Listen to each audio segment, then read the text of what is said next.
G'day guys, welcome back to my channel. My name is Wildkard. You're watching the Wildkard Rugby Show, and yes, the Crusaders dynasty is finally over.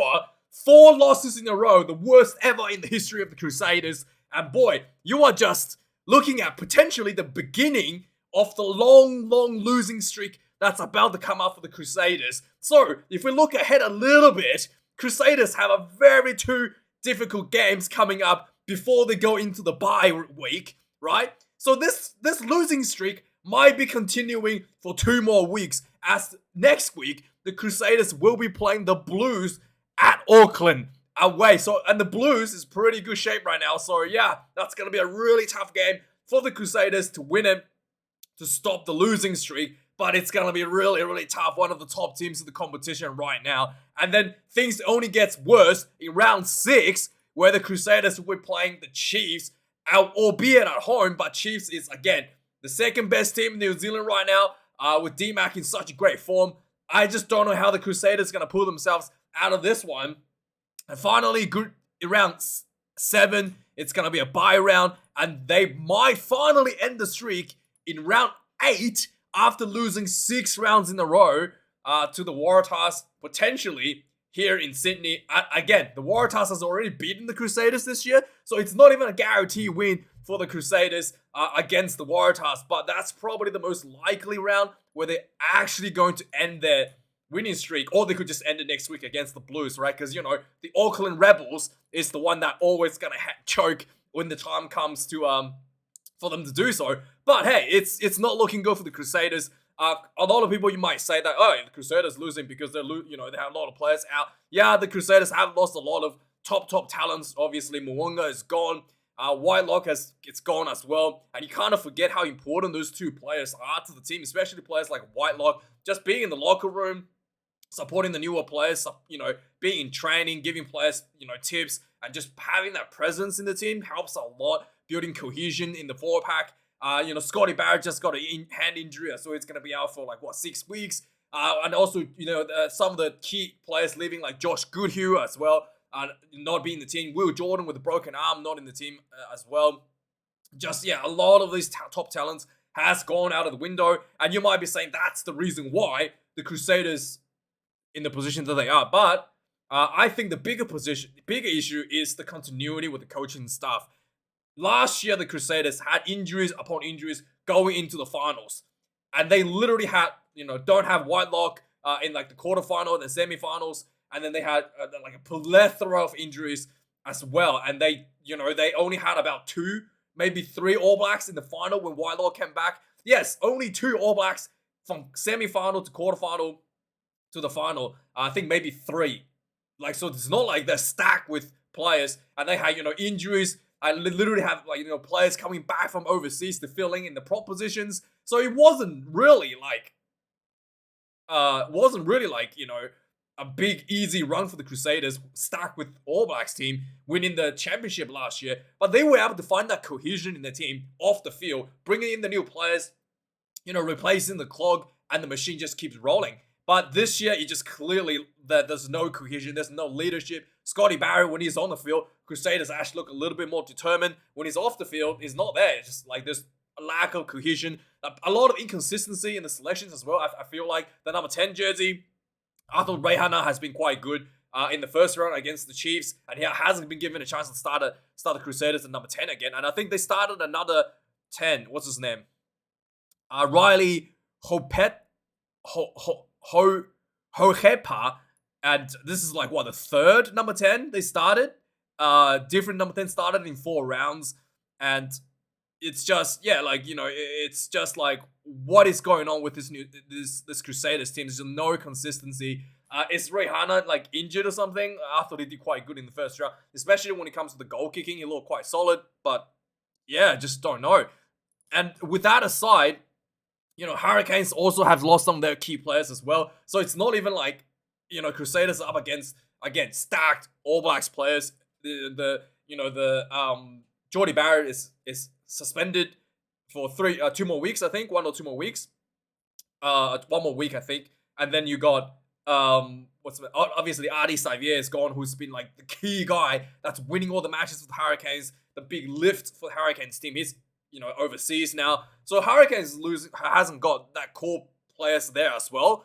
And yeah, and it's just, it just has a little more cohesion, has been able to bring through that pipeline in the sense of Ruben Love and, Cameron Roygard just completely really able to carry the team in a lot of those tight situations, getting Hurricanes out of trouble.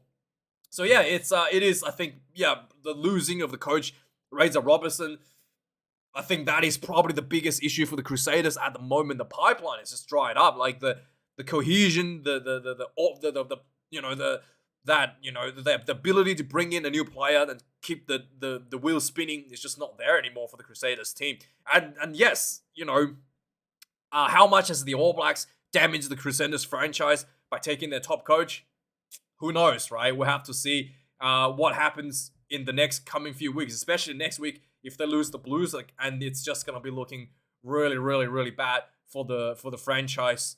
And yeah, with that being said, I thought the Crusaders, despite having losing this game, I thought the Crusaders 4-pack was definitely the more urgent one, at least is when they're under pressure. This was a pretty sloppy game overall. It was a bit rainy at the start, so a lot of drop balls around the game, a lot of turnovers and breakdowns. And I think the Crusaders a little bit better with urgency at the breakdown. The Hurricanes 4-pack has once again, every season after season, the 4-pack has just not been the most sturdy 4-pack, the most urgent 4-pack in the competition, and it almost looked like that 4-pack was just going to lose them the game. The Hurricanes had overwhelming dominance for controlling the game for the most part, was not able to convert that into points due to the slippery conditions, if you can say that. And then, the Crusaders came out in the second half with the reserves on the field, and it was looking like that 4-pack just had a bit more determination to win the game. And finally, the Hurricanes was able to break the drought, getting themselves a try with about 2 minutes left on the clock, and to seal the game and seal the deal. And also, I thought Josh Morby had a bit of a shocking game for me. There were so many, at least two line break opportunities where he could have offloaded and set up his teammate for a try, and he just didn't do it. He just got himself a tackle. He looked like he wanted to just try to a dummy or something. At least twice this game that he kind of botched the try because he didn't pass. So I just want to just want to wag my finger a little bit at Josh Morby. If they had lost the game, he would have been not have a good time in the post match TV reviews in the training sessions coming weeks. And for the Crusaders, I thought that Sevu Reece obviously played really, really well, just all over the place. The fitness of this guy is incredible. A bit of a Duracell bunny type. He was able to save Crusaders from covering tackles. He was getting breakdown of turnovers. It was looking dangerous around the field when he already carried the ball as well. So yeah, Sevu Reece is one guy that was really standing out for the Crusaders. The Hurricanes, Roygard, again, the only way seeming to be able to make line breaks and just really just not able. I think that a lot of the Hurricanes attack look a little bit flat-footed. Everybody's getting the ball, catching the ball while it's stationary. Maybe because the weather is wet, everybody wants to be extra cautious, and that has resulted in a lot of easy defense from the Crusaders due to the flat-footed approach to the team. The kicking game, I thought was a little bit lackluster for both teams. Again, probably because of the rain, the kicking game was very conservative.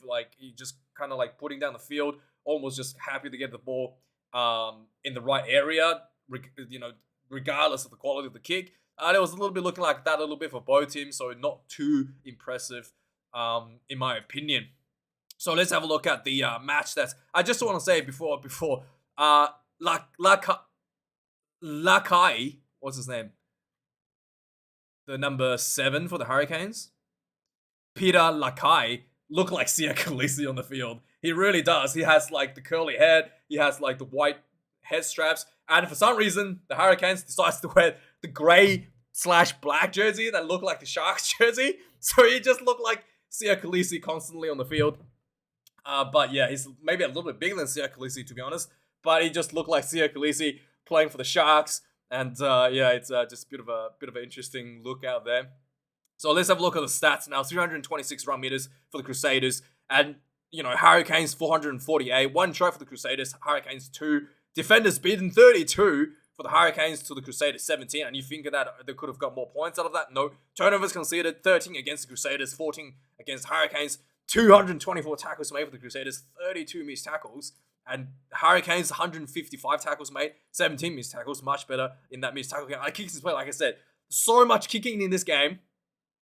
It was just really like poor quality kicks for both sides. 46 kicks for the Crusaders, 41 for the Hurricanes. Both teams were just trying to get the ball down the field because of the wet conditions maybe, but it was just not great. The penalties as well. There was one penalty missed. Both teams has missed a penalty pretty much right in front at the start of the game, but the Hurricanes did miss one late on, like a really far one, so I don't really blame him for that. But the one in front, the first one that both teams missed was pretty easy. Lineouts was really bad for the Hurricanes, actually. A lot of lineouts being overthrown and then just being collected by the Crusaders. And it was really, really messy. It was lineouts being stolen as well. So it was just not a good showing for the 3 lineouts lost for the Hurricanes, only 1 for the Crusaders. Was really, really messy, especially in the second half when time comes to squeeze inside the opposition 22. The lineout just wasn't great. Like it was, even if it had gone to hand for the Hurricanes, it was just like messy. It wasn't great at all. 2 scrum loss against the Hurricanes. I thought there was some 50-50 calls for the referee when it comes to scrummaging.